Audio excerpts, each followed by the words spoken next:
Bienvenue sur Africa 24 dans cette nouvelle édition du 12-15. Voici les titres de l'actualité. L'Ouganda et le Soudan du Sud renforcent leurs relations de coopération bilatérale dans le domaine sécuritaire. Le président Yoweri Museveni et son homologue Salva Kiir se sont rencontrés ce jeudi 14 septembre pour discuter des questions d'intérêt mutuel. Vous aurez plus de détails dans ce journal.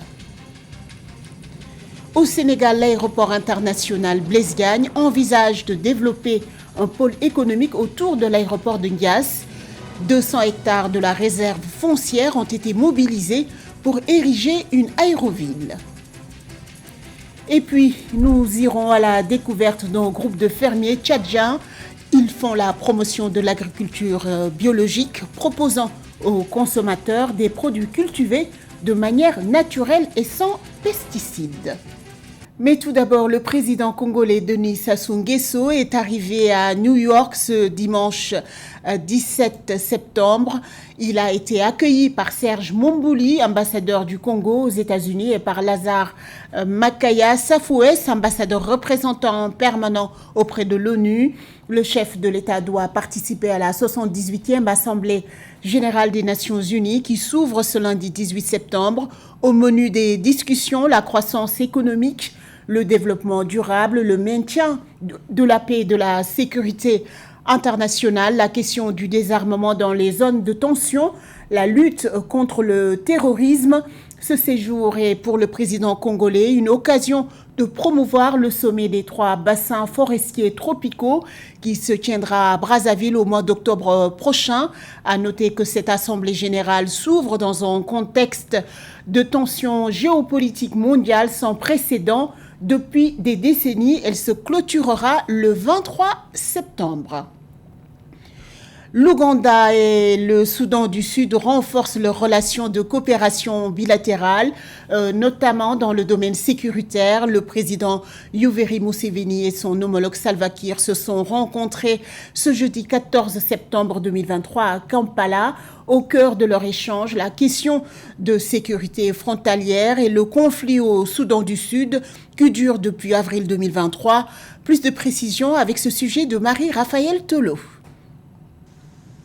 Le 14 septembre 2023, le président ougandais Yoweri Museveni et son homologue sud-soudanais Salva Kiir se sont rencontrés au State House Entebbe en Ouganda pour discuter des intérêts mutuels et de la sécurité des frontières entre les deux pays. Les deux chefs d'État ont également à cet effet discuté de la crise au Soudan et dans l'est de la République démocratique du Congo. Notre rôle en Afrique est d'assurer le patriotisme, le panafricanisme, la transformation socio-économique et la démocratie. L'Ouganda et le Soudan du Sud entretiennent des liens profonds de longue date, même si la guerre au Soudan du Sud a eu un impact sur l'économie ougandaise. En juin, les deux gouvernements ont signé un accord de vente d'électricité pour stimuler le commerce de l'électricité entre les deux pays. Le 21 février, le Soudan du Sud et l'Ouganda ont signé un accord sur la gestion conjointe de la sécurité aux frontières des deux pays. Sur le continent africain sont formées des armées et forces de sécurité pour gérer les conflits. Cependant, le problème qui se pose parfois est que ces forces de sécurité emploient des méthodes archaïques ou s'inspirent des méthodes des colons. Soulignant que le Soudan du Sud est confronté à plusieurs défis, notamment la guerre, les catastrophes naturelles, la faim, la violence ethnique et la lutte intestine depuis son indépendance en 2011. Ainsi, un nouvel accord sécuritaire avec son pays frère lui permettra de mieux faire face aux nombreux défis sécuritaires auxquels il est confronté. Au Kenya, les prix du carburant ont dépassé la barre des 200 shillings, une première dans l'histoire du pays. Ce jeudi 14 septembre, l'autorité de régulation de l'énergie et du pétrole a annoncé les nouveaux tarifs en vigueur. À Nairobi, l'essence coûtera désormais 211,64 shillings le litre, 200,99 shillings pour le litre du diesel et le kérosène coûtera 202,61 shillings le litre, un sujet de Midret Yamou. Déjà confrontés au coût élevé de la vie, les Kenyans devront subir une hausse record des prix du carburant pour le prochain mois. L'autorité de régulation de l'énergie et du pétrole, EPRA, a annoncé le 14 septembre 2023 les nouveaux prix du carburant qui seront en vigueur du 15 septembre au 14 octobre 2023 Le prix de l'essence est en hausse de 16,96 shillings le litre, le diesel de 21,32 shillings le litre, tandis que le kérosène augmente de 33,13 shillings le litre. Effectivement, le prix du carburant augmente d'une manière très exponentielle au Kenya, du fait que le Kenya n'a pas de ressources pétrolières et gazières. Ça se ressent justement dans les ménages à cause des revenus qui sont faibles pour les ménages kenyans. C'est la première fois de l'histoire du Kenya que les prix du carburant dépassent la barre des 200 shillings. Dans la capitale Nairobi, l'essence coûtera désormais 211,64 shillings le litre, contre 196 shillings il y a quelques mois, 200,99 shillings pour le litre du diesel, et le kérosène coûtera 202,61 shillings le litre. À Mombasa par contre, le litre d'essence coûtera désormais 208,58 shillings. 197,93 le litre du diesel et 199,54 shillings le litre de kérosène. Les prix incluent la taxe sur la valeur ajoutée de 16%. L'EPRA justifie cette augmentation par la hausse significative du coût moyen des produits pétroliers raffinés importés. Il n'en demeure pas moins que maintenant il y a des accords qui sont en train d'être faits avec l'Arabie Saoudite pour que le Kenya puisse payer en monnaie en shilling dans ses échanges avec l'Arabie Saoudite. Il faudra que l'État intervienne pour essayer de subventionner une partie des ménages qui sont en détresse. Cette nouvelle hausse des prix du carburant aura des conséquences considérables sur les ménages déjà aux prises avec l'augmentation des impôts, des prix des denrées alimentaires et des tarifs de l'électricité. Le coût élevé du carburant a également été attribué à la taxe sur la valeur ajoutée sur les produits pétroliers révisée de 8 à 16%. Rappelons que le président William Ruto avait supprimé les subventions sur le carburant en septembre 2022, mais l'ont temporairement réintroduit en août 2023 pour faire face au coût élevé de la vie. Dans le reste de l'actualité, la Zambie et la Chine ont décidé d'utiliser leur monnaie nationale dans les échanges commerciaux, mais aussi dans le cadre de financement des investissements bilatéraux. Cette décision a été prise ce vendredi 15 septembre en marge de la visite d'État du président zambien Hakainde Hichilema à Pékin, annoncée à l'issue d'une rencontre avec son homologue chinois Xi Jinping. Cette mesure vise à réduire les coûts de change. Les deux pays entendent également renforcer leurs relations de coopération bilatérale dans le domaine de l'exploration minière. À noter que la Chine a investi plus de 11,3 milliards de dollars dans des projets d'infrastructure en Zambie entre 2014 et 2023 dans le cadre de l'initiative des nouvelles routes de la soie. Au Sénégal, l'aéroport international Blaise Diagne veut développer un pôle économique autour de l'aéroport de Ndiass. 200 hectares de réserves foncières ont été mobilisés pour construire une aéroville. Selon le directeur général de l'aéroport international Blaise Diagne, Abdoulaye Dieye, le plan d'aménagement urbain de l'aéroville est déjà en cours d'élaboration. Son ambition est de faire de cette zone un véritable levier économique. Un reportage de Cheikh Omar Kamara. Au Sénégal, l'aéroport international Blaise Diagne AIBD SA a récemment annoncé un projet d'envergure qui promet de transformer le pays. La structure aéroportière projette la construction d'une aéroville moderne et innovante sur une réserve de 200 hectares à Diass, son lieu d'implantation. L'aéroville, qui sera située à proximité de l'aéroport, offrira un large éventail de services et d'installations destinés à améliorer l'expérience des voyageurs et à dynamiser le développement économique du pays. Ce projet s'inscrit dans la vision ambitieuse du Sénégal de devenir un hub aérien majeur en Afrique de l'Ouest. Donc, comme vous le savez, AIBD s'est lancé dans la stratégie de développement de ces aéroports à travers notre plan stratégique de hub aérien.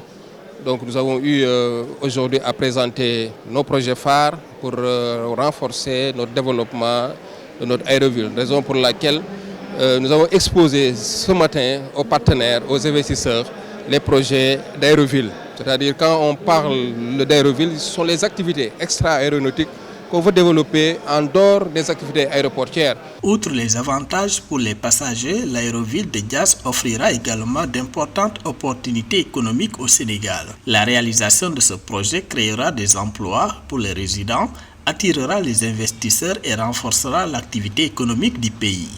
Comme vous le savez, le Covid-19 nous a beaucoup appris, donc il faudra vraiment, en dehors des activités aéronautiques, trouver d'autres activités extra-aéronautiques qui pourront nous apporter des sources de revenus.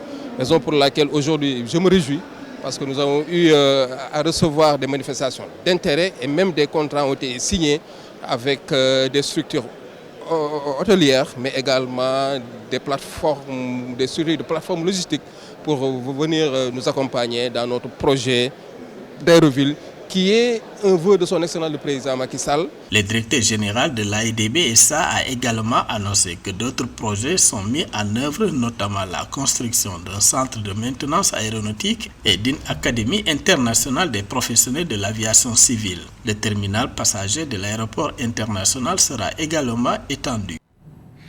Au Tchad, Abdelaziz Agar dirige un groupe de fermiers qui développe l'agriculture biologique. L'ambition du promoteur est de faire de cette exploitation agricole une ferme-école pour montrer aux producteurs la possibilité de faire cohabiter l'élevage et l'agriculture pour une production agro-pastorale respectueuse de l'environnement et de la biodiversité. Un sujet de Mohamed Ramadan. À la sortie est de Djamena, le jeune entrepreneur Abdel Salam Abdelaziz Agar produit et met sur les marchés locaux des produits frais et 100% bio.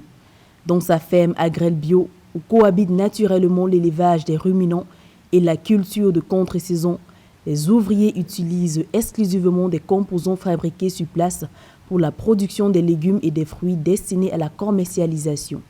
L'objectif, selon le promoteur, est de respecter à la fois l'environnement et de préserver la santé des consommateurs de plus en plus menacés par les produits OGM. Agrel Bio, c'est une ferme-école qui produit tout ce qui est fruits et légumes bio. Nous savons aujourd'hui le bien-être est très important, la santé n'a pas de prix. Donc c'est de ce constat que nous avons initié ce projet. Nous produisons des fruits et des légumes sans ajouter des pesticides ni des engrais chimiques. Tout ce que nous le faisons, ça respecte l'environnement et ça aide aussi, ça contribue au bien-être de la population, à la bonne santé. À travers cette ferme-école d'agriculture et d'élevage écologique créée en 2016, Abdel Salam Abdelaziz Agar veut contribuer à la réduction de l'utilisation de pesticides et des engrais chimiques dans l'agriculture et encourager une exploitation agricole responsable. Bien que les fruits et les légumes produits de manière bio coûtent cher en comparaison des produits OGM, ce passionné de la terre continue de sensibiliser les consommateurs sur les bienfaits de ces produits naturels. Oui, nous l'avons déjà lancé depuis 2021, quelques transformations des épices, surtout pour aider nos ménagères à avoir de très bonnes sauces. Donc là, nous transformons le piment, nous transformons tout ce qui est gombo, tout ce que nous produisons ici, et nous le mettons sous des boîtes de conserve, sur des sachets aussi, et nous continuons à faire à grande échelle. Ça, c'est vraiment notre perspective au niveau de transformation de ce qui est produit au niveau de la ferme. L'autre, c'est au niveau de l'élevage. Nous voulons aussi produire du lait bio pour les chèvres, pour les vaches. Et là, c'est vraiment des projets qui nous tiennent vraiment à cœur. La ferme Agrel Bio est dans sa phase de mécanisation avec l'installation progressive des dispositifs d'irrigation coup à coup pour à la fois maîtriser la consommation d'eau et passer à la production de grande échelle. L'ambition du promoteur est de faire de cette ferme le premier fournisseur des hôtels et des restaurants de la capitale en produits frais. À la page sport, le tournoi de qualification olympique africain de boxe qui s'est tenu à Dakar, au Sénégal, a délivré de nouveaux quotas olympiques pour les Jeux de Paris 2024 ce vendredi 15 septembre. Au total, 235 boxeurs venus de 42 pays ont pris part à ce tournoi de qualification pour tenter d'obtenir un ticket qualificatif aux JO de Paris. Les boxeurs algériens ont brillé dans ce tournoi de qualification, obtenant 7 quotas sur 18 places disponibles. Un reportage de Cheikh Omar Kamara. Les boxeurs algériens ont fait une impressionnante démonstration de force, réussissant à se tailler le plus grand nombre de qualifications pour les Jeux olympiques de Paris 2024. Ils ont remporté 7 des 18 places disponibles lors du tournoi de qualification africain Boxing Road to Paris qui s'est conclu le vendredi 15 septembre 2023 à Dakar au Sénégal. Je suis très content parce que je qualifie à la deuxième fois à les Jeux Olympiques, après les Jeux Olympiques Tokyo 2020. Maintenant je suis qualifié pour les Jeux Olympiques 2024. Je suis très heureux. Oui, ce combat c'est difficile parce que l'adversaire c'est déjà médaillé à championnat du monde. Mais alhamdoulilah, aujourd'hui j'ai gagné pour 5-0. Le super lourd algérien Kadi Mourad a mis fin au rêve de qualification du pays hôte en battant le héros local Diarga Baldé du Sénégal par décision partagée dans la catégorie masculine de plus de 92 kg, réservant ainsi une place aux prochains Jeux Olympiques. Je suis très content aujourd'hui, je suis qualifié aux Jeux Olympiques de Paris. Et je viens de battre mon adversaire d'aujourd'hui, c'est le Sénégalais, comme vous le savez. C'était pas facile dans son pays. Et il m'a mené la vie vraiment difficile dans le ring. Mais avec de l'expérience, j'ai pu le vaincre. Et sincèrement,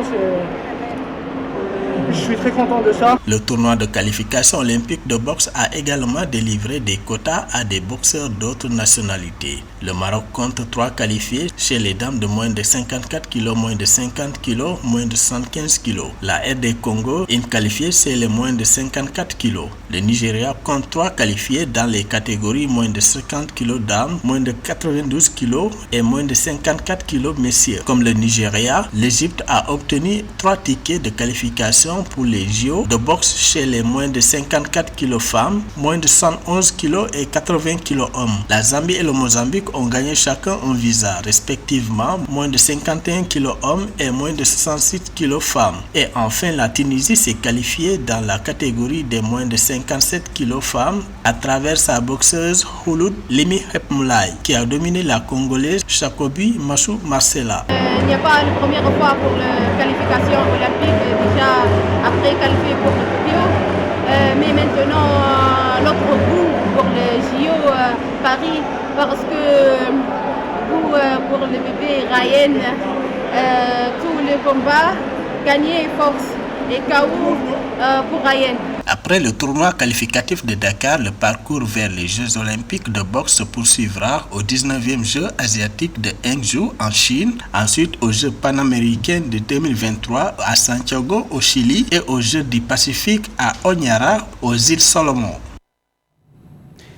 Ce journal a été réalisé par l'ensemble de la rédaction. Merci pour votre fidélité. Dans un instant, une nouvelle édition de l'information sur Africa 24.